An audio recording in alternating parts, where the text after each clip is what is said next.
Here are 10 comics you may want to put on your pull list this week.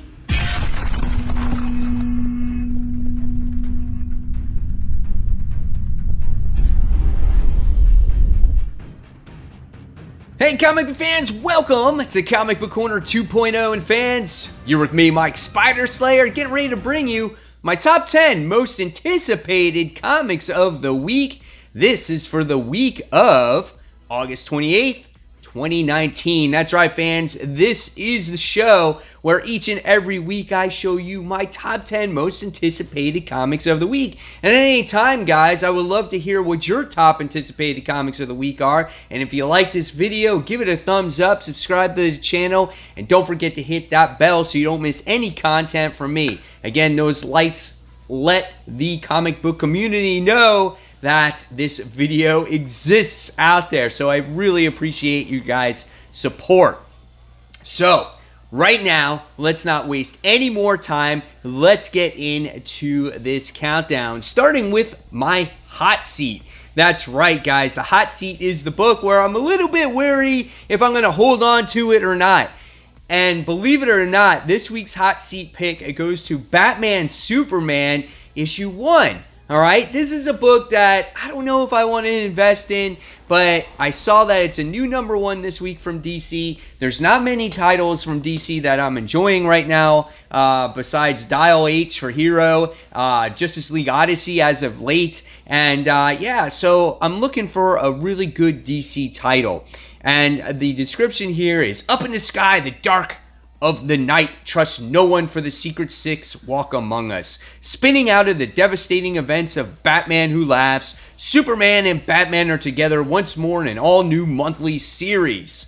Alright, so, and the whole thing of this all is, will they get along? Well, who knows? Batman, Superman, they don't always agree on things, right? So we'll see what happens with this book. I have nothing else to say about it except it's the new #1. It's $3.99. It's 32 pages. We'll see what happens and if I continue to read it.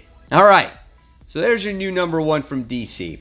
So now officially kicking off this number 10 book, we go with She-Hulk Annual Issue 1. Now, I love Jennifer Walters, and whenever she has her own series or she is in a comic book, I try to pick up that book, okay? So, you know, you may say, Mike, why are you going to pick up She-Hulk Annual, right? So, just for that reason, like I said, okay? She-Hulk Annual Issue 1, Acts of Evil, Bullseye being hired for assassination, just another Tuesday. But when he decides to pin it on She-Hulk, that's a bad idea. Strap in as everyone's favorite lawyer / Hulk, Jennifer Walters, takes on the mad marksman in a classic case of character defamation with a heaping helping of smash, plus robots. Why? Well, you just have to wait and see. This book is 40 pages and it's $4.99. Annuals tend to be pricey. They tend to not have to do with anything that's really going on in the universe. But again, it's Jennifer Walters. I love the character, and I'm anxious to see if she ever gets back to the way she was, you know, when Dan Slott wrote her, or when how she was in the 80s and things like that. So we'll see what happens with that. All right, so moving on to number 9. This week we have an Absolute Carnage tie-in. Now, there's a lot of these Absolute Carnage tie-ins that are released, and I am anticipating a lot of them, okay? This one is Lethal Protectors Issue 1. The Cult of Carnage comes to New York City. When he was last seen, John Jameson was being recovered from the scene of a massacre in Doverton, Colorado. So you're going to have Misty Knight in this book as well, and Jonah Jameson. They're going to be in this. If you read that one shot, you understand what that story was about. Hopefully they recap what happened there, so you understand what happens in Lethal Protectors Issue 1, okay? So this could be really cool. $3.99. It's not $4.99, and it's 32 pages. All right, moving on to number 8. The other Absolute Carnage tie-in. This one has to do with Miles Morales. This is issue 1. The target is the Scorpion.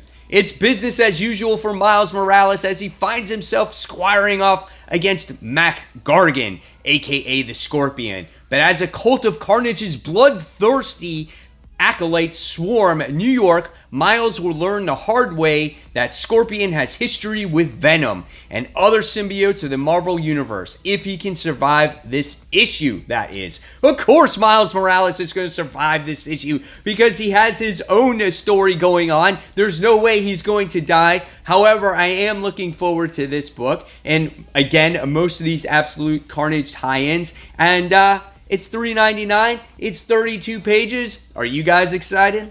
All right, so moving on to number 7. This is Friendly Neighborhood Spider-Man. This is issue 11. So we haven't seen Mary Jane in this series since issue 1, and this is going to be an all MJ issue. What does she have to do in this book? I don't know. What's her purpose? I don't know. All we do know is she's in this book. Again, 32 pages. $3.99. This has been a solid series so far. I wouldn't say it's the greatest, but it is good, and I think Tom Taylor's writing is solid here. So I will definitely continue to pick this up. This falls number 7. Let's move on to number 6. So another Spider book. There's going to be a lot of Spider books on my most anticipated because obviously, you guys know by now I'm a huge Spider-Man fan. My name is Mike Spider Slayer. I'll critique the shit out of these Spider books, but I anxiously anticipate them as well. So this is The Amazing Spider-Man issue 28. Okay, this book is $3.99 as well. It's rule of thumb: don't tick off Wilson. Don't tick off Wilson Fisk, aka the mayor of New York City, or former mayor. Kingpin of crime. Sadly, Fred Myers, aka Boomerang, was never good with the rules. Spider-Man is caught in the middle of the mess. So this story with Fred Myers and Kingpin have been going on a very long time. They're I think since the whole Captain America story with Secret Empire, I think it's been going on. They've had this rivalry, and I have this crazy theory that actually Fred Myers' Boomerang is actually Kindred. That's just me. There's something in play for this character here. They make him a roommate of Peter Parker. They're starting to make him best friends. He's in this entire run as of right now. So I don't know. We'll see what happens with it, but that's my crazy theory. That's number 6. Let's move on to number 5.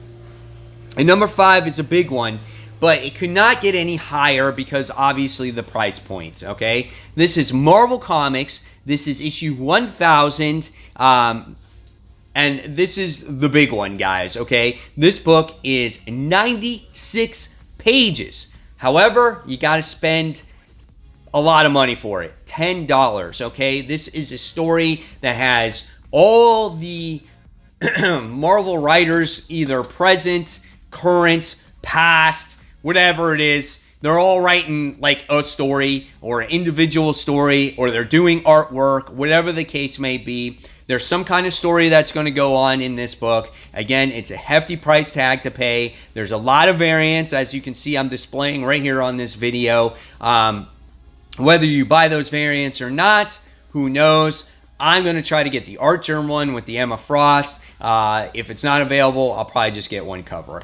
But we'll see what Marvel Comics issue 1000 has to offer for its fans. It's celebrating 80 years of Marvel. All right, so moving on the countdown to number 4, we have House of X.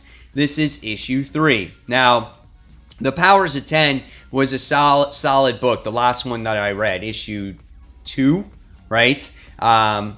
They've all been good. Heckman's been changing this whole entire thing of what's going on with Marvel. There's these different futures, so it affects the present. Professor X's wife is a mutant. There's just all kinds of crazy stuff going on in this series. I think it's going to be wonderful. I find myself fully invested each and every week I read these. Again, by the time I do the recording of this video, there'll be another one to read. So it's kind of, and when I do record this, it's not actually up to date of what's current in the story, but nevertheless, it's a really, really good book. All right, so moving on to my top 3. And my number 3 book goes to Spider-Man: Life Story. This is issue 6. This is the conclusion to the book. And this is when Spider-Man is like 72 years old, okay? Is this his last adventure? Does he die in this book? This will be really interesting to see if Peter, who he does battle with at 70-something years old. Like, is he like Batman Beyond where he has the suit that does all the work for him? That will be very curious to see. This book is $4.99, and yeah, it's pricey, but they've all been oversized books, and they've all been $4.99. But this has been a wonderful story. I think Chip Zdarsky has done a great job with it. Looking forward to its conclusion. All right, so moving on to number 2. This is Venom. This is issue 17. This book is at $3.99, the standard 32 pages. Okay, this is another Absolute Carnage tie-in. With Carnage is on the loose, Venom must protect his son Dylan. This is going to be huge. Something's going to happen between Carnage and Venom, whether they fight, whether one of them dies, whether Dylan possibly becomes the next Venom. Who knows? But as long as the Venom Maniacs know, Venom and Carnage aren't the only symbiotes left loose in New York. So maybe they're going to come across all the other symbiotes as well. Looking forward to this one. If there is a tie-in that I think you must read, it's got to be the Venom book, because I feel like that's going to tie into it very heavily. Okay? All right. So what's number 1 then? Well, you should guess if you know it's coming out this week. Absolute Carnage.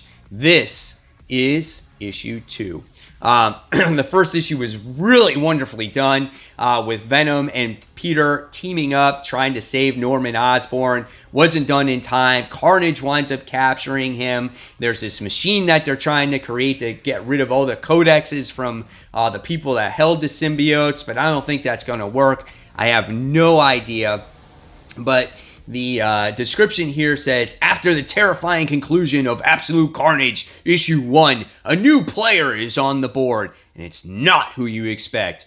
Barely able to escape with their lives, Spider-Man and Venom have no choice but to drag a slew of other heroes in Carnage's crosshairs. Worse yet, Carnage's rampage through New York City claims an unexpected piece of collateral damage, and there's nothing Venom or anyone can do to stop it. Again, 40 pages, $4.99. Something big is going to happen by the time we get to Absolute Carnage that's going to affect the Marvel Universe, that's going to affect, I'm sure, Eddie's life, that's going to affect Peter Parker's life. I think, this story has been planned for a long time, and it can't just be this dumb ending where it's just going to be like, oh, we saved the world and it's all done. No, I think something big is going to happen from this story. So there you have it. There is my number 1 book. There are my top 10 most anticipated comics. You saw that book that's on the hot seat. Marvel prevailed this week by far, mainly because of those Absolute Carnage books. Again, if there's other DC titles out there, guys, let me know which ones you like, and I might give them a try, just like I got recommended to Justice League Odyssey. So, guys, as always, if you like this video, give it a thumbs up, subscribe to the channel, and don't forget to hit that bell so you don't miss any content from me. And, guys, I'll see you on that next comic book review. Take care. See you soon. Bye.